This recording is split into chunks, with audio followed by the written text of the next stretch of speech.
ومرحبا بكم في قناة مطبخ رمواد. مطبخ كل امرأة عاشقة للطهي تبحث عن كل ما هو جديد ومميز في عالم الوصفات الشهية والمتنوعة بخطوات سهلة وجد مبسطة. أتمنى أن تكونوا بألف خير وبصحة وعافية. أشكر كل المتتبعات الوفيات لقناتي ووصفاتي، وأرحب بكل المشاهدين الجدد، وأدعوكم للتسجيل في القناة بالضغط على الزر الأحمر والضغط على الجرس لتتوصلوا بجديد وصفات مطبخ رمواد. سأتشارك معكم اليوم يا أحلى متتبعات وصفة مميزة ورائعة من وصفاتي الخاصة وعلى طريقتي، سهلة في التحضير وبمذاق رائع وشهي كما عودتكم في قناة مطبخ رمواد. وصفة اليوم هي طريقة تحضير البط. كما لاحظت الكثير من السيدات يتهربون من طهي البط ولا يهتمون بأكله، لكن إذا جربتم طهيه بطريقتي لن تستغنوا عن أكله، فضيوفي أحبوه كثيرا لدرجة أنهم لم يعرفوا بأنه بط وطلبوا مني طريقة إعداده، لذلك خصصت له هذه الحلقة. فلا تترددي سيدتي في تقديمه لعائلتك وضيوفك، وتميزي بطبق مختلف وراقي وبمذاق رائع ولذيذ جدا. إذا أعجبكم فيديو اليوم لا تنسوا الضغط على زر الإعجاب. نبدأ على بركة الله. بسم الله. سنحتاج لهذه الوصفة إلى البط. أنا هنا عندي بطتين وقمت بتقطيعهما إلى نصفين. نغسل البط جيدا كما نغسل الدجاج بالماء والليمون الحامض والملح مع إضافة القليل من الخل، وننقعه جيدا لنزيل رائحته القوية. هذه الخطوة مهمة جدا. بعد ذلك نغسله جيدا بالماء ثم نتركه حتى يجف. بالنسبة للتوابل التي سنحتاج لننقع فيها البط: ملعقة كبيرة من الزنجبيل سكينجبير، ملعقة كبيرة من الكركم الخرقوم، ملعقة كبيرة من الكزبرة اليابسة المطحونة، ملعقة كبيرة من البقدونس وملعقة كبيرة من الكزبرة، 4 فصوص كبيرة من الثوم، ملعقة صغيرة من الفلفل الأحمر الحلو بابريكا، ملعقة صغيرة من القرفة، نصف ملعقة صغيرة فلفل أسود إبزار، ملعقة صغيرة من السمن، الملح حسب الذوق، كأس من الماء. نضع في إناء جميع التوابل: الزنجبيل والكزبرة اليابسة والكركم والإبزار والثوم والقرفة والفلفل الأحمر والكزبرة والبقدونس والملح والسمن وكأس الماء، ونخلط حتى تنسجم جميع التوابل مع الماء.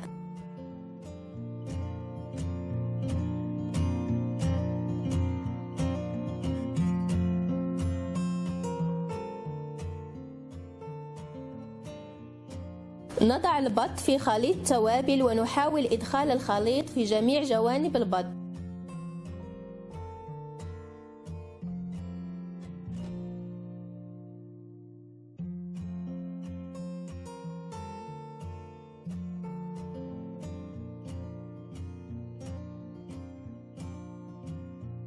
وأستمر على هذا الشكل حتى أنهي كمية البط كلها.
ونضعه في الثلاجة ونتركه ليلة كاملة.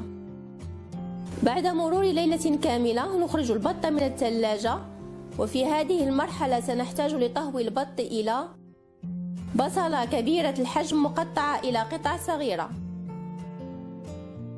5 ملاعق كبيرة من زيت الزيتون.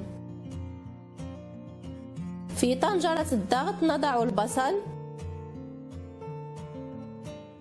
ونضيف الزيت ونضع البط.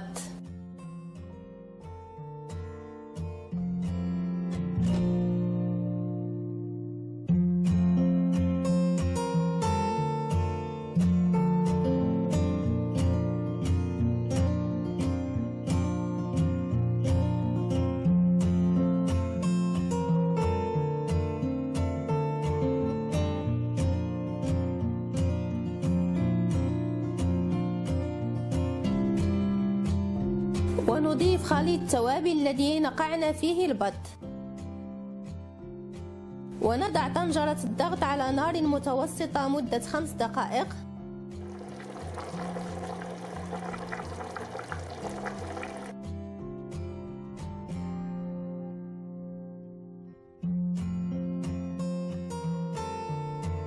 بعد مرور 5 دقائق نحرك البط ونقلبه على الجانب الآخر.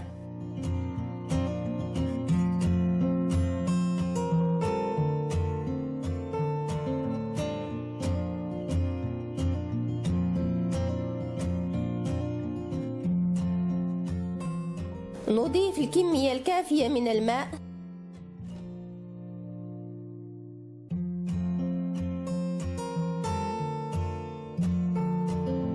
ونغلق طنجرة الضغط ونضعها على نار متوسطة.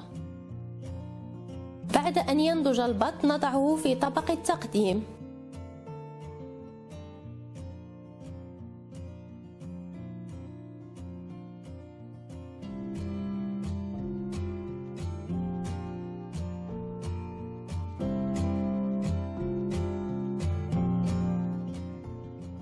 نصفي المرقة في مصفاة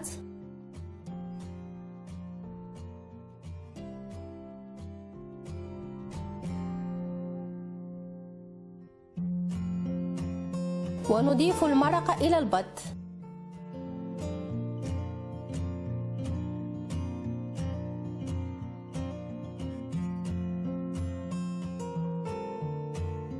سأزين الطبق بالبطاطس مقلية على هذا الشكل، ويبقى التزيين اختياري.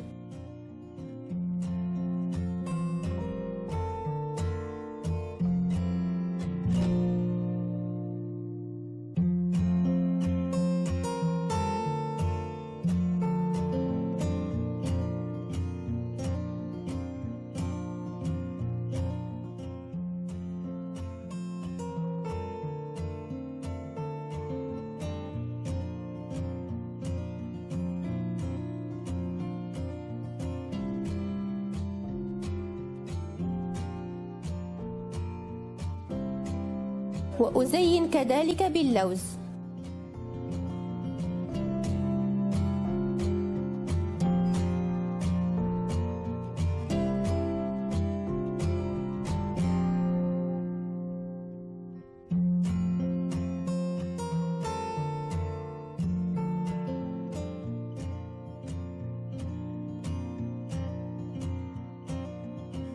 هذا هو الشكل النهائي لطبق البط الشهي والمميز.